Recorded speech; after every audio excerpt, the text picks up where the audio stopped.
Oke, perjalanan kami di Amerika Selatan berlanjut.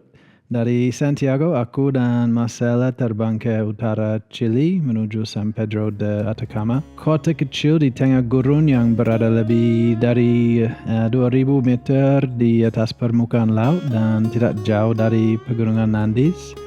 Tapi begitu sampai, ada satu hal yang langsung ada di pikiranku. Karena San Pedro terkenal sebagai salah satu tempat terbaik di dunia buat melihat langit malam.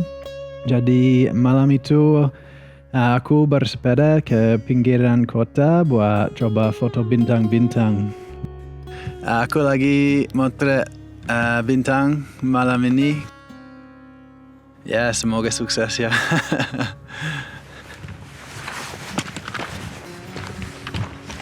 Ya, aku menghabiskan waktu sekitar 1 jam di sini dari jam 10:30 sampai 10:30 malam. Buat foto-foto ini aku menggunakan lensa sudut lebar dengan aperture yang terbuka semaksimal. Mungkin supaya kamera bisa menangkap lebih banyak cahaya. Sebenarnya tidak harus pakai peralatan profesional buat mencoba fotografi langit malam. Tapi kalau menggunakan ponsel, menurutku tripod hampir wajib ya. Malam ini juga jadi semacam eksperimen buatku karena aku sedang mencoba beberapa perlengkapan baru dan sejauh ini aku cukup senang dengan hasilnya. Mungkin hasilnya akan lebih baik kalau aku punya mobil atau ikut tour ke lokasi yang lebih gelap. Tapi jujur saja aku juga suka sedikit cahaya dari kota di latar depan.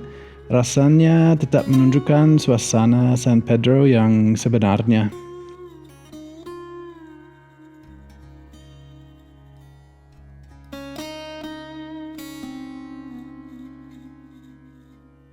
Keesokan harinya kami berjalan-jalan di sekitar kota, melihat berbagai kerajinan lokal dan mencicipi beberapa makanan dan menikmati suasana kota kecil yang unik ini ya.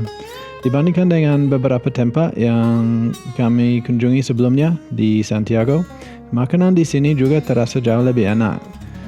Tapi meskipun San Pedro sendiri sudah luar biasa, kami tahu bahwa bagian paling menantang dari perjalanan ini masih ada di depan. Keesokan hari ini kami akan meninggalkan Chili dan menuju Bolivia. Dalam waktu kurang dari 24 jam, kami akan berada di ketinggian lebih dari 5.000 meter di atas permukaan laut, dikelilingi oleh lanskap yang semakin liar dan terpencil. Dan seperti yang segera kami pelajari, ketinggian seperti itu tidak bisa dianggap remeh.